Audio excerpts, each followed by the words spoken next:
पहले सवाल को पढ़ते हैं। सवाल हमसे क्या कह रहा है? When a non volatile solute A is added to volatile solvent, ठीक है, the vapour pressure of the solvent decreases by 10 mmHg। मतलब क्या है, देखो इसको हम ऐसे बीकर बना के मैं आपको समझाता हूँ। हमारे पास में एक सॉल्वेंट था, ठीक है, मैं मान लेता हूँ सॉल्वेंट हमारा कोई भी बी सॉल्वेंट अगर मैंने मान लिया है, इस बी सॉल्वेंट के अंदर मैंने क्या मिलाया, कोई ए चीज मिलाई है, या ऐसे थोड़ा कंफ्यूज हो जाओगे आप लोग, सिंपल ऐसे समझो। मैंने एक्स कोई सॉल्वेंट हमारे पास में था, इसके अंदर मैंने ए मिलाया है, ए या फिर वाई मिलाया है, बेसिकली समझ लो ना। ये क्या है, सॉल्यूट है। ये क्या है, हमारा सॉल्वेंट है, ठीक है। मैंने जैसे इसके अंदर मिलाया तो सॉल्वेंट का जो पार्शियल वेपर प्रेशर था उसके अंदर आपको चेंज देखने को मिला। वो चेंज कितना था या डिक्रीज हुआ है, lowering in the vapour pressure of the solvent हुई है, और that is equal to 10 mmHg, ठीक है।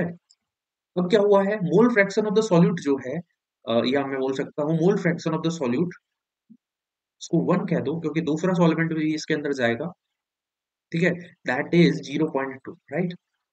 दूसरी कंडीशन क्या है, इसी के अंदर मैंने अगर मैं बात करता हूँ, एक बी सॉल्यूट, यानी मैं कह देता हूँ सॉल्यूट 2 मिलाया है मैंने इसके अंदर, तो यहाँ पे जो लोबरिंग इन द वेपर प्रेशर ये पी नॉट 1 था, पी नॉट 2 यहाँ पर देखने को मिला है 20 mmHg।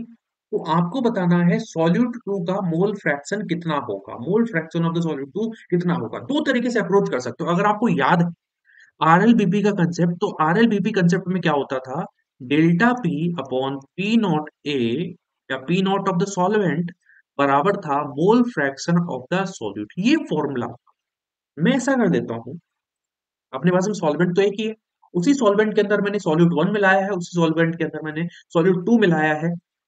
तो सॉल्वेंट का मोल फ्रैक्शन, सॉल्वेंट का मैंने पार्शियल वेपर प्रेशर अगर निकाल लूं, पहले केस में जो सॉल्वेंट का पार्शियल वेपर प्रेशर निकलेगा, उसके उसको यूज करके मुझे 20 mmHg तो दे रखा है पहले से, डेल्टा पी तो दे रखा है इसके लिए।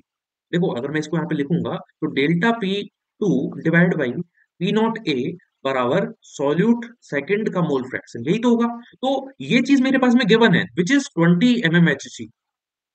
पी नॉट ए मुझे यहाँ पे पुट करना पड़ेगा तो ये चीज निकल के आ जाएगी। अब पी नॉट ए कहाँ से निकाल सकता हूँ मैं निकाल सकता हूँ यहाँ से P not 1 divide by mole fraction, divide by P not A बराबर mole fraction of the solute 0.2।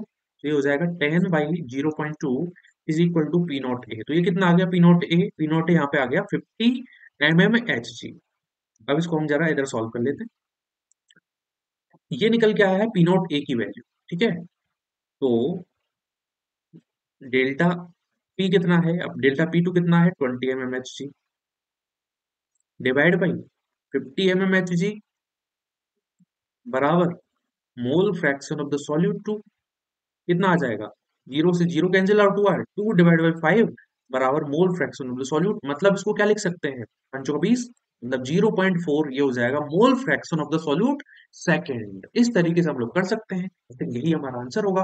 आप लोगों का भी यही आ रहा है। एक डायरेक्ट फॉर्मूला और होता है इसका करने का, वो डायरेक्ट फॉर्मूला क्या है, सिंपल, आप जो भी सॉल्यूट 1 है पहले केस में, ठीक है, उसका mole fraction solute 1 divide by solute 2 बराबर delta P 1 divide by delta P 2, ये फॉर्मूला होता है। इसकी वैल्यू हमारे पास में है, इसकी वैल्यू है, इसकी वैल्यू है, तो इसकी वैल्यू मैं निकाल सकता हूँ।